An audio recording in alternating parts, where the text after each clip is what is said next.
تاریخ کی تیسری عظیم جنگ ہے جو سن 5 ہجری میں ہوئی، اور یہ جنگ مسلمانوں کو نیست و نابود، تباہ اور برباد کرنے کے نیت سے ہوئی۔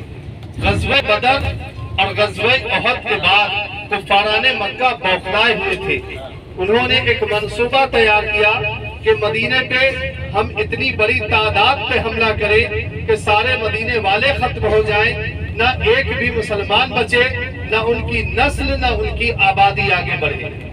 جب اس بات کی خبر نبی کریم صلی اللہ تعالی علیہ وسلم کو ملی تو آپ نے صحابہ اکرام کو اکٹھا کیا اور مشورہ کیا۔ سارے صحابہ اکرام نے اپنا اپنا مشورہ دیا۔ اسی میں ایک صحابی رسول جن کا نام حضرت سلمان فارسی رضی اللہ تعالی عنہ ہے۔ حضرت سلمان فارسی جو کہ فارس کے رہنے والے تھے، جس کا آج کی تاریخ میں نام ہے ایران۔ حضرت سلمان فارسی فرماتے ہیں، یا رسول اللہ، جب ہمارے ملک میں، ہمارے شہر میں دشمنوں کا خطرہ ہوتا، ہمیں احساس ہوتا کہ وہ ہم پہ حملہ کریں گے، ہم پہ اٹیک کریں گے، تو یا رسول اللہ ہم اپنے ملک کی سرحد کے باہر خندق کھود دیا کرتے تاکہ وہ ہمارے ملک میں داخل نہ ہو پائے۔ یہ خندق کا مشورہ نبی کریم صلی اللہ تعالی علیہ وسلم کو بہت پسند آیا اور آپ نے خندق کھودنے کا حکم دیا۔ اس وقت مدینہ پاک میں مسلمانوں کی کل آبادی صرف 3000 تھی، جس میں 1000 یا 1200 صحابہ اکرام نے مل کر اس خندق کو کھودا، جس کی لمبائی تقریباً 7 کلومیٹر تھی اور گہری اتنی تھی کہ کوئی اس میں گر جائے تو آسانی سے باہر نہیں آ سکتا تھا۔ اس کی چوڑائی اتنی تھی کہ دور سے اگر تیز رفتار گھوڑا بھی دوڑتے ہوئے آئے اور اس خندق کو چھلانگ لگا کے پھاندنے کی کوشش کرے تو بھی نہیں کر سکتا تھا۔ اتنی لمبی، اتنی چوڑی اور اتنی گہری خندق کھودی گئی۔ اللہ اکبر! سوچے اس زمانے میں نہ تو کوئی ٹیکنالوجی تھا، نہ کوئی ہتھیار تھا، نہ کوئی بلڈوزر تھا، نہ کوئی مشین تھا، پھر بھی صحابہ اکرام نے اتنی لمبی، اتنی چوڑی اور اتنی گہری خندق کھودی۔ ہمارے ہندوستان کی جو زمین ہے وہ نرم ہے، مٹی والی ہے، لیکن یہاں کی زمین پتھریلی ہے، کہیں بھی کھودے صرف پتھر ہی پتھر ہوں۔ اس جگہ کو 3-4 ناموں سے جانا جاتا ہے: غزوہ خندق، غزوہ احزاب۔ قرآن کریم کی آیت سورہ احزاب میں اللہ رب العزت نے اس جنگ کا پورا واقعہ بیان کیا ہے۔ میدان فتح اور 7 مساجد، 7 مساجد یعنی 7 مسجدوں والی جگہ۔ جب جنگ ہوئی اس سے پہلے نبی کریم صلی اللہ تعالی علیہ وسلم نے 7 خیموں کا انتخاب کیا، جس کو بعد میں ترکی کی حکومت نے نشانی کے طور پہ جہاں جہاں پہ صحابہ اکرام کے خیمے تھے، کیمپ تھے، ان کے نام کی وہاں پہ چھوٹی چھوٹی مسجدیں تعمیر کر دی اور اس کا نام 7 مساجد ہو گیا۔ لیکن آج پرانی جو مسجدیں ہیں وہ آپ کو 5 دیکھنے کو ملیں گی، باقی 2 مسجدوں کو شہید کر کے ایک بڑی مسجد بنائی گئی 5 وقتہ نماز کے لیے، اور اس کا نام جامع الخندق رکھا گیا۔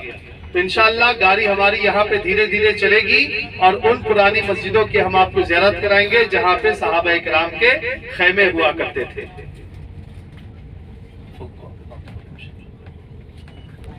لیفٹ ہینڈ سائیڈ میں آئے گی جو پہاڑ کے اوپر ہے، ایک چھوٹی سی مسجد آپ کے لیفٹ ہینڈ سائیڈ پہ، جس کا نام ہے مسجد الفتح۔ دیکھ رہے ہیں آپ لوگ؟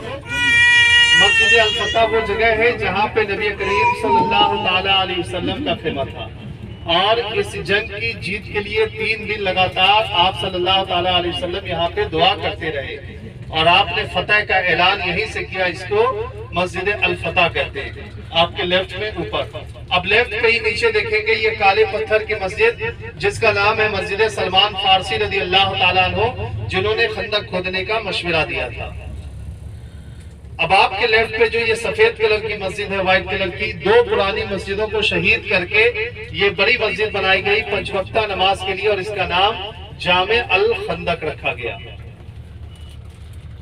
ابھی انشاءاللہ گاڑی آگے جائے گی تو آپ رائٹ ہینڈ سائیڈ پہ دیکھیں، سیدھے ہاتھ پہ یہ پرانی مسجد جس کا نام ہے مسجد عمر فاروق اعظم رضی اللہ تعالیٰ عنہ۔ اس جگہ پہ حضرت عمر فاروق اعظم رضی اللہ تعالیٰ عنہ کا خیمہ تھا. یہ ساری مسجدیں بند ہیں، صرف نشانی کے طور پہ اس مسجدوں کو رکھا گیا ہے. اور گاڑی یہاں سے ٹرن ہوگی تو آپ لیفٹ ہینڈ سائڈ پہ پھر دیکھیں پہاڑ کے اوپر ایک پرانی مسجد ہے جس کا نام ہے مسجد علی رضی اللہ تعالیٰ عنہ. وہاں پہ حضرت علی رضی اللہ تعالیٰ عنہ کا خیمہ تھا. اب لیفٹ پہ ہی نیچے دیکھیے گا، سامنے اس بس کے پیچھے کالی جالی سے گھری ہوئی ایک جگہ ہے، دیکھ رہے ہیں آپ لوگ؟ نیچے اندر ایک محراب ہے. یہ بھی ایک مسجد تھی، اس کو کچھ مہینہ پہلے شہید کر دیا گیا، اور وہ مسجد خاتون جنت سیدنا فاطمہ زہرا رضی اللہ تعالیٰ عنہ کے نام کی مسجد ہے. جو صحابہ زخمی ہوتے تھے ان کا علاج اس جگہ پہ کیا جاتا تھا. اور یہ خندق کی جگہ ہے جہاں پہ ہماری گاڑی ابھی کھڑی ہے. خندق کو بھر کے یہ روڈ بنائی گئی، یہ سڑک بنائی گئی. اور آپ کے رائٹ ہینڈ سائڈ پہ جو یہ پہاڑ ہے، اس پہاڑ کا نام ہے جبل سلا. اور اس پہاڑ کی چوٹی پہ دیکھیے وہ کچے کچے مکانات جو کہ اسی زمانے کے ہیں. وہاں پہ کچھ صحابہ اکرام کو متعین کیا گیا تھا کفاران مکہ کے اوپر نظر رکھنے کے لیے، کیونکہ ٹھیک مسجد نبی ہے، مدینہ شریف ہے. اس زمانے میں یہ سب حدود حرم سے باہر تھا. جتنی بڑی آج آپ مسجد نبوی دیکھ رہے ہیں اس سے بھی کئی گنا چھوٹا شہر مدینہ تھا. یہ حدود بعد میں باندھی گئی.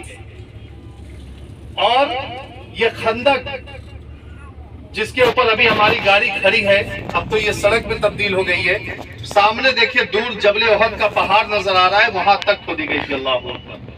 اسی خندق کھودنے کے دوران وہ وقت بھی آیا جب صحابہ اکرام کے پاس کھانے کو دانے اور پینے کو پانی ختم ہو گئے، لیکن صحابہ اکرام نے ہمت نہیں ہاری، خندق کھودتے رہے یہاں تک کہ بھوک اور پیاس کی شدت کی وجہ سے جب صحابہ اکرام کے جسم کمزور پڑنے لگے، طاقت ختم ہونے لگی، وہ لڑکھڑانے لگے، تو انہوں نے اپنے پیٹ کے اوپر پتھر باندھ لیے. اللہ کو اپنے پیٹ کے اوپر پتھر باندھ کر کے اس خندق کو کھودا. لیکن ایک انسان کتنے دن تک بھوک اور پیاس کی شدت کو برداشت کرتا؟ اب وہ وقت بھی آیا جب صحابہ اکرام کے جسم سے طاقت بالکل ختم ہو گئی. تب آپ صلی اللہ تعالی علیہ وسلم کی بارگاہ میں حاضر ہوئے. یا رسول اللہ، ہمارے حالات تو ایسے ہو گئے، نہ کھانے کے لیے دانا ہے، نہ پینے کے لیے پانی، حتیٰ کہ ہم نے اپنے پیٹ کے اوپر پتھر باندھے ہوئے. تو آپ صلی اللہ تعالی علیہ وسلم نے صحابہ اکرام کو اپنے پاس بلایا. جب صحابہ اکرام آپ کے پاس آئے، آپ کے نزدیک آئے، تو وہ رونے لگے. یا رسول اللہ، ہم سے غلطی ہو گئی، یا رسول اللہ ہم سے بھول ہو گئی، یا رسول اللہ ہمیں معاف کر دیں. آخر صحابہ اکرام کیوں رونے لگے؟ ان سے کیا غلطی ہوئی؟ وہ کیوں معافی مانگنے لگے؟ ایسا ان کی نگاہوں نے، ان کی نظروں نے کیا دیکھا؟ تو صحابہ اکرام کی نگاہوں نے دیکھا، ان کی نظروں نے دیکھا، ہم نے تو اپنے پیٹ کے اوپر ایک پتھر باندھے ہیں، لیکن یہ امام الانبیاء ہے، نبیوں کے سردار ہیں، جن کے پاس جنت کے خزانے کی کنجی ہے. انہوں نے اپنے پیٹ کے اوپر 2 پتھر باندھے. اللہ آپ صلی اللہ تعالی علیہ وسلم نے اپنے پیٹ کے اوپر 2 پتھر باندھے. اگر آپ چاہتے تو جبریل جنت سے کھانا لے کے آ سکتے تھے. جن کی بیٹی کے لیے جنت سے جنتی جوڑا اتر سکتا ہے، جن کے نواسے کے لیے جنت سے جنتی جوڑا اتر سکتا ہے، تو کیا وہ اللہ کے نبی، اللہ کے حبیب، اللہ کے پیارے کے لیے جنت سے جنتی کھانا نہیں آ سکتا تھا؟ آ سکتا تھا، لیکن آپ وہ تھے جس نے بادشاہی میں بھی فقیری. آپ کو غربتی کی زندگی پسند ہے. اسلام ہمیں اور آپ کو اتنی آسانی سے نہیں ملا جتنا آسان ہم اور آپ سمجھتے ہیں. بڑی بڑی قربانیاں دی گئی ہیں، تب جا کر کے دین اور اسلام ہم تک پہنچا ہے. اور اسلام کو مٹانے کی سازش کوئی آج کی نئی نہیں ہے، یہ بہت پرانی سازش ہے. لیکن اسلام وہ ہے جو جتنا اس کو مٹانا چاہے گا، اسلام اتنی ہی تیزی سے پھیلتا چلا جائے گا. سبحان اللہ. اس جنگ میں کفاران مکہ کی تعداد 14,000 تھی. 14,000 اور مسلمان تھے صرف 3,000. پھر بھی اللہ تبارک و تعالیٰ نے 14,000 کے اوپر 3,000 کو غالب کر دیا.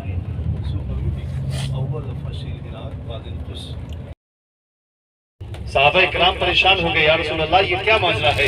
اور بھی صحابہ جو شہید ہوئے، لیکن ان کے ساتھ تو یہ معاملہ نہیں. تو نبی کریم نے فرمایا، اے صحابہ، حضرت حنظلہ اپنی بیوی کے ساتھ تھے، اور جب انہیں یہ خبر ملی اور جب یہ جنگ کے ارادے سے اپنے گھر سے نکلے اس وقت تک ان کے اوپر غسل فرض ہو چکا تھا، لیکن بلا تاخیر بلا دیری کیے حضرت حنظلہ احد کے میدان پہ آ گئے، اور یہاں کفاروں سے جنگ کرتے ہوئے جب وہ شہید ہو گئے تو اللہ کو گوارا نہ گزرا کہ میری راہ میں جو قربان ہو، میری راہ میں جو شہید ہو، وہ میرے پاس ناپاکی کے حالت میں آئے، تو اللہ تبارک و تعالیٰ نے فرشتوں کو حکم دیا اور فرشتوں نے آ کے انہیں وصول دیا۔ سبحان اللہ، اس لیے ان کا لقب ہے غسیل الملائکہ، جن کی شہادت کے بعد فرشتوں نے انہیں وصول دیا۔ اور اس جنگ میں سب سے دردناک شہادت پانے والے نبی کریم صلی اللہ تعالیٰ علیہ وسلم کے پیارے چچا حضرت حمزہ رضی اللہ تعالیٰ عنہ ہیں۔ ان کو ہندا کے غلام وحشی ابن حرب رضی اللہ تعالیٰ عنہ، جو اس وقت تک ایمان کی حالت میں نہ تھے اور وہ ہندا کے غلام تھے، نشانے باز تھے، تیر انداز تھے، ہندا نے انہیں لالچ دیا کہ تو حمزہ کو شہید کر، میں تجھے آزاد کر دوں گی اور چھوڑ دوں گی، بہت سارا مال و زر دوں گی۔ اس لالچ میں وحشی ابن حرب نے جس نیزے سے، جس خنجر سے حضرت حمزہ رضی اللہ تعالیٰ عنہ کو شہید کیا، وہ نیزہ، وہ خنجر انہوں نے 40 دن تک زہر میں ڈبا کے رکھا، اور جیسے ہی انہیں موقع ملا انہوں نے وہ نیزہ چلایا، جو نیزہ حضرت حمزہ رضی اللہ تعالیٰ عنہ کے ناف میں جا کے لگا۔ جیسے ہی نیزہ ناف میں لگا آپ زمین پہ گر گئے، پھر آپ نے اٹھنے کی کوشش کی لیکن اٹھ نہ سکے اور دنیا سے رخصت ہو گئے۔ پھر ہندا نے آپ کی انگلی کاٹی، ناک کاٹا، کان کاٹا اور اس کا مالا بنا کر کے پہنا، اور اپنی قسم کو پورا کرنے کے لیے آپ کا سینہ چیر کے کچا کلیجہ نکال کے چبانے کی کوشش کی۔ اللہ، اور یہ سب کچھ نبی کریم صلی اللہ تعالیٰ علیہ وسلم اپنی نگاہوں سے دیکھ رہے تھے۔ آپ کو بہت تکلیف ہوئی۔ یہ ہم احد کے میدان پہ کھڑے ہیں ابھی۔ یہ بڑا پہاڑ جو آپ دیکھ رہے ہیں یہ جنتی پہاڑ ہے۔ کل دنیا فنا ہوگی تو اللہ رب العزت اس پہاڑ کو سمیٹ کے جنت الفردوس کے دروازے پہ رکھ دے گا۔ یہ وہ پہاڑ ہے جس کے بارے میں نبی کریم نے ارشاد فرمایا کہ اگر میں چاہوں تو یہ پہاڑ میرے ساتھ سونے کا بن کر کے چلے۔ سبحان اللہ، یہ وہ جنتی پہاڑ ہے جبل احد۔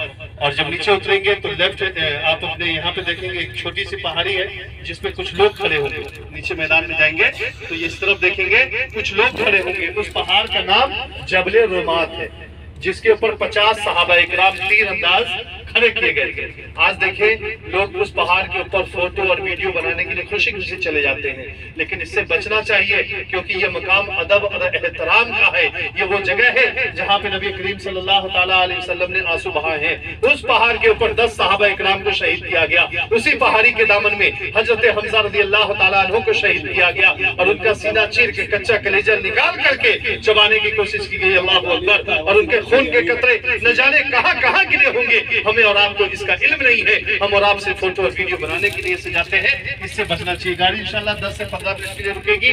آپ اس جالی کے پاس جائیں گے جہاں پہ شہدائے احد کی قبر مدفون ہے۔ سب سے جب جالی کے پاس آپ کھڑے ہوں گے سامنے بورڈ کے نیچے، تو آپ کے سامنے 2 قبر دکھے گی، ایک اس طرف کی ایک اس طرف کی۔ سامنے والی جو لیفٹ ہینڈ سائڈ کی جو قبر ہے وہ قبر حضرت امیر حمزہ رضی اللہ تعالیٰ عنہ کی ہے۔ رائٹ ہینڈ سائڈ کی جو قبر ہے وہ قبر حضرت مصعب بن عمیر رضی اللہ تعالیٰ عنہ، عبداللہ ابن جحش رضی اللہ تعالیٰ عنہ کی۔ یہ دونوں ایک ساتھ ایک قبر میں۔ اس کے بیک سائڈ میں پیچھے دیکھیں گے ایک بڑا سا گڈھا دکھے گا، باؤنڈری، اس کے اندر 64 صحابہ اکرام، 64 صحابہ اکرام۔ اسلام اس وقت اتنی غربتی میں تھا کہ کفن بھی متعین نہیں تھی، اتنی غربتی میں تھا۔ اور 3 صحابہ جو زخمی حال میں مدینہ گئے وہ وہاں شہید ہو گئے، تو ان کی قبر بقیع پاک ہے۔ جب جنت البقیع میں آپ داخل ہوں گے، داخل ہونے کے ساتھ آپ اپنے لیفٹ ہینڈ سائڈ پہ دیکھیں گے تو وہ شہدائے احد کی قبر ہے۔ رائٹ ہینڈ سائڈ پہ جو دیکھیں گے تو وہاں پہ اہل بیت کی قبر ہے، جہاں پہ اما عائشہ رضی اللہ تعالیٰ عنہ، خاتون جنت سیدنا فاطمہ الزہرا رضی اللہ تعالیٰ عنہ، ان کے قدموں کے نیچے امام حسن رضی اللہ تعالیٰ عنہ کی قبر مبارک ہے۔ اور ٹھیک انہی کے بغل میں حضرت ابراہیم رضی اللہ تعالیٰ عنہ، جو نبی کریم صلی اللہ تعالیٰ علیہ وسلم کے صاحبزادے تھے، جن کا انتقال بچپن میں ہو گیا، ان کی بھی قبر ہے۔ ان کے انتقال کے بعد نبی کریم صلی اللہ تعالیٰ علیہ وسلم غمگین ہو گئے، مایوس ہو گئے، تو اما عائشہ رضی اللہ تعالیٰ عنہ نے فرمایا یا رسول اللہ، اللہ پاک نے ہر نبی کو یہ اختیار دیا ہے کہ وہ اپنی زندگی میں کوئی ایک دعا مانگے اور اللہ اسے فوراً قبول کر دے، تو کیوں نہیں وہ دعا آپ اپنی اولاد کے لیے مانگتے؟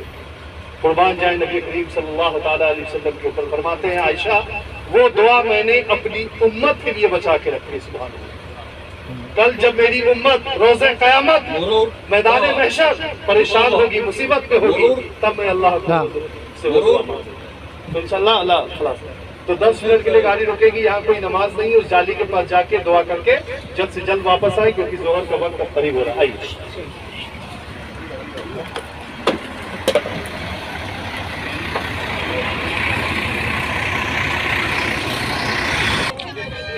اچھا کیمرہ خریدو جی بھائی۔ نہیں، یہ تو میں ایسا ڈال لے رہا ہوں انشاءاللہ، اس کے بعد میں اللہ چاہے تو جو ہے 200-300 ویڈیوز بناؤں گا، کوئی ڈیٹیل ہر چھوٹی چھوٹی چیز کی۔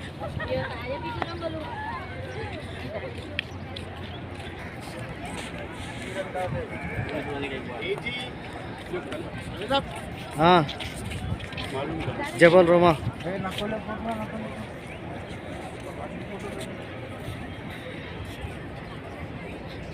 یہ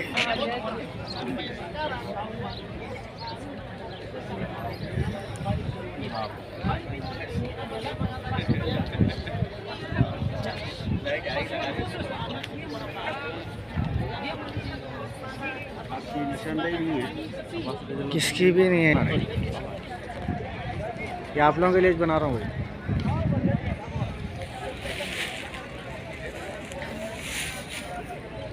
جنت البقیع میں جو بوڑا ہے وہی چیز ہے، یہ بھی سیم الگ الگ سیکشنز بولتے ہیں نا، کیا بولتے ہیں یہ پہاڑ۔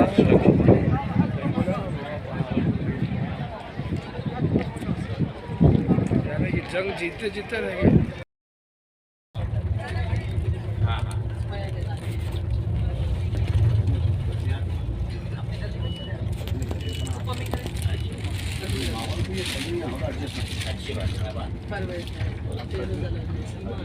ایوہ ہنا یسار۔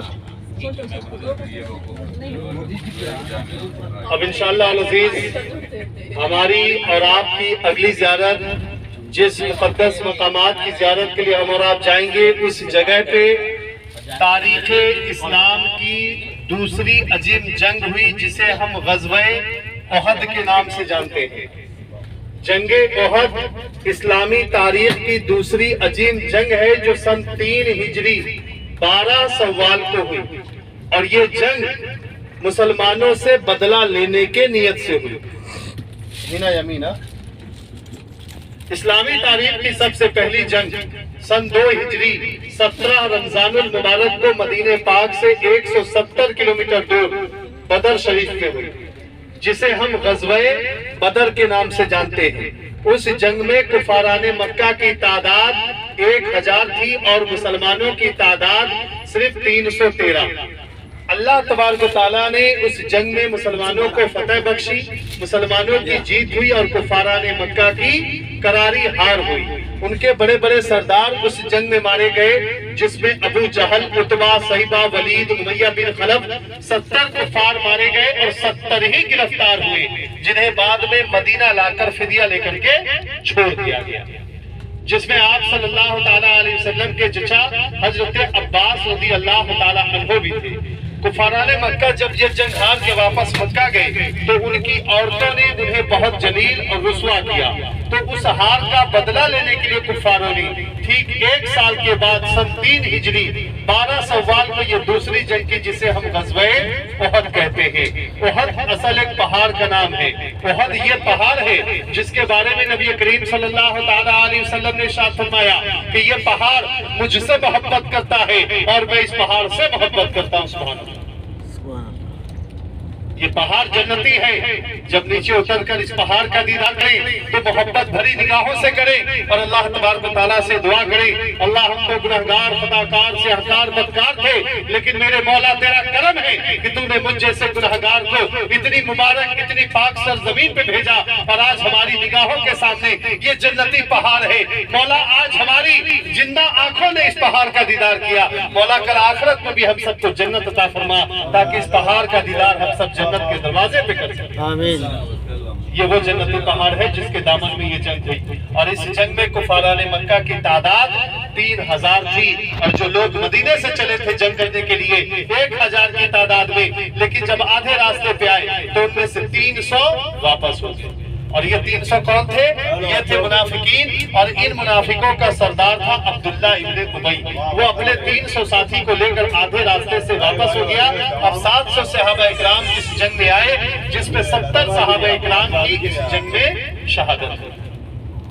احد کے دامن میں جہاں پہ جنگ ہوئی، وہاں پہ ایک چھوٹی سی پہاڑی ہے جس کا نام ہے جبل رمات۔ جبل رمات وہ پہاڑ ہے جس پہاڑ کے اوپر نبی کریم صلی اللہ تعالیٰ علیہ وسلم نے اپنے 50 صحابہ اکرام جو تیر انداز تھے، نشانے باز تھے، عبداللہ ابن زبیر رضی اللہ تعالیٰ عنہ کی قیادت میں کھڑے کیے اور فرمایا کہ اس جنگ میں مسلمانوں کی جیت ہو یا مسلمانوں کی ہار ہو، جب تک میرا حکم نہ آئے آپ اس پہاڑی سے نیچے مت آئے، اس پہاڑی کو مت چھوڑنا۔ یا وحید شوف من علينا كنا محمد علي واسي امين السلام جب جنگ شروع ہوئی تو چند لمحوں میں مسلمان کفاروں کے اوپر حاوی ہو گئے، غالب آ گئے۔ حضرت امیر حمزہ رضی اللہ تعالیٰ عنہ اپنے دونوں ہاتھ سے تلوار چلاتے اور ایک کلمہ پڑھتے، انا اشہد اللہ انا اشہد رسول اللہ، میں اللہ اور اللہ کے رسول کا شیر ہوں، اور اپنے دونوں ہاتھ سے تلوار چلاتے اور کفار مکہ کو فی نار جہنم کرتے۔ ہنا خوش یمینا کفاروں نے دیکھا اس طرح تو ہم سب کے سب مارے جائیں گے، تو انہوں نے بھاگنا شروع کر دیا۔ جب وہ بھاگنے لگے تو ان کا جو ساز و سامان مال غنیمت میدان کے اوپر پڑا ہوا تھا، اس کو سمیٹنے اور بٹورنے کی نیت سے یہ 50 صحابہ جو جبل رمات پہ کھڑے تھے، ان میں سے 40 صحابہ یہ سوچ کر کے نیچے آ گئے کہ شاید اب ہم جنگ جیت گئے، تو کیوں نہ نیچے اتر کے یہ مال غنیمت سمیٹ لیا جائے۔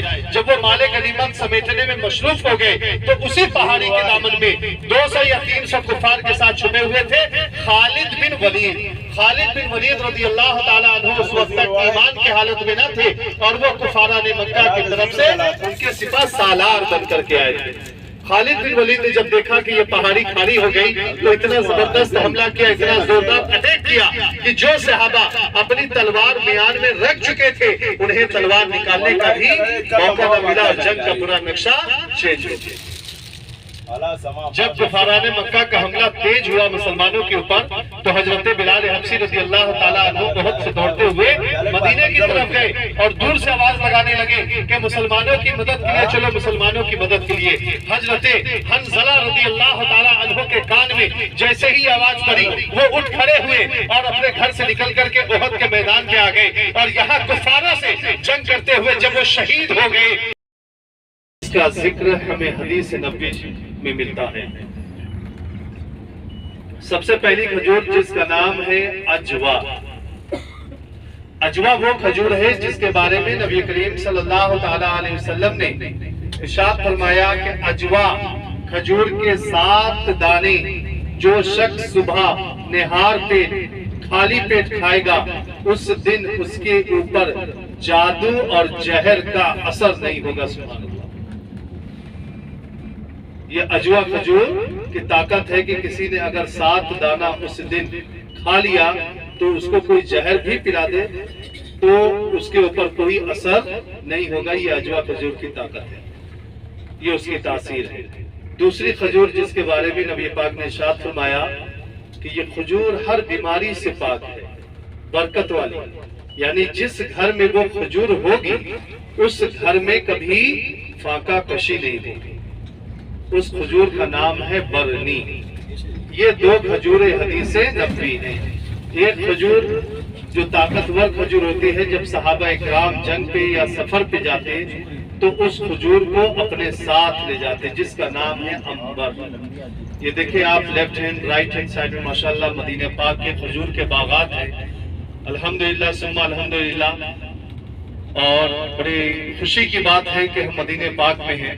اور یہ دیکھیں آپ کے سیدھے ہاتھ پہ رائٹ ہینڈ سائڈ پہ ماشاءاللہ جو یہ پہاڑ ہے، جنتی پہاڑ ہے جس کا نام جبل احد ہے۔ انشاءاللہ کھجور کے باغ سے نکلنے کے بعد ہم شہدائے احد پہ جائیں گے۔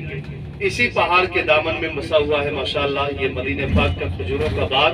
انشاءاللہ 10 سے 15 منٹ کے لیے ہم یہاں رکیں گے، اندر چل کے باغ بھی دیکھیں، کھجوریں بھی ہیں، کھائیں پیئیں، ٹیسٹ کریں، اور جو کھجور آپ کو پرچیز کرنی ہے وہ یہاں سے آپ پرچیز کر سکتے ہیں انشاءاللہ۔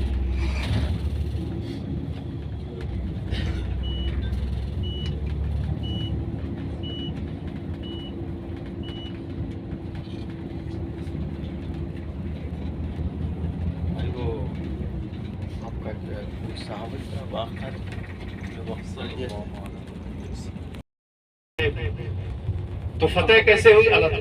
سب سے پہلی مسجد جو آپ نے دیکھی مسجد الفتح، اس جگہ پہ نبی کریم صلی اللہ تعالی علیہ وسلم کا خیمہ تھا، اور 3 دن تک وہاں پہ آپ دعا کرتے رہے، منڈے، ٹیوزڈے، ویڈنسڈے۔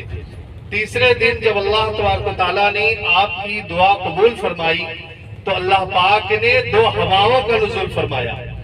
سب سے پہلی جو اللہ رب العزت نے ہوا چلائی وہ صحابہ اکرام کے لیے چلائی۔ جو صحابہ اکرام تھک چکے تھے، کمزور تھے، زخمی تھے، اور جب وہ ہوا چلی اور صحابہ اکرام کے تن بدن سے ٹکرائی تو اس ہوا نے صحابہ اکرام کو تر و تازہ کر دیا۔ سبحان اللہ، وہ ٹھنڈی خوشبودار مشکدار ہوا جس ہوا کا نام تھا باد صبا۔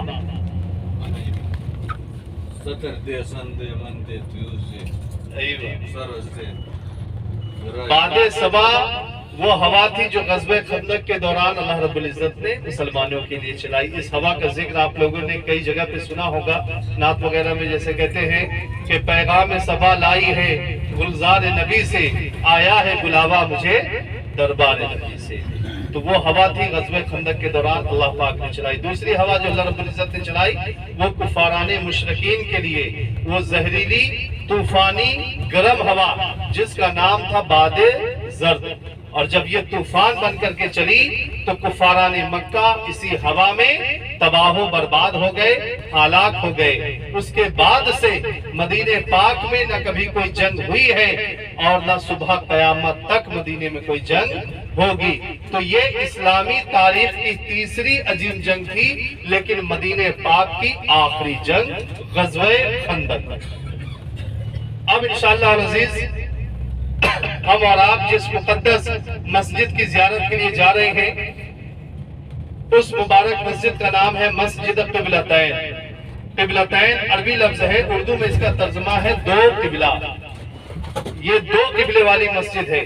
مسلمانوں کا جو پہلا قبلہ تھا وہ بیت المقدس مسجد اقصی جو کہ فلسطین میں ہے ادھر ہوا کرتا تھا، لیکن نبی کریم صلی اللہ تعالی علیہ وسلم جب مکہ مکرمہ میں اپنی نماز ادا کرتے تو آپ اس انداز سے کھڑے ہوتے کہ آپ کے نگاہوں کے سامنے دونوں قبلہ ہوتا،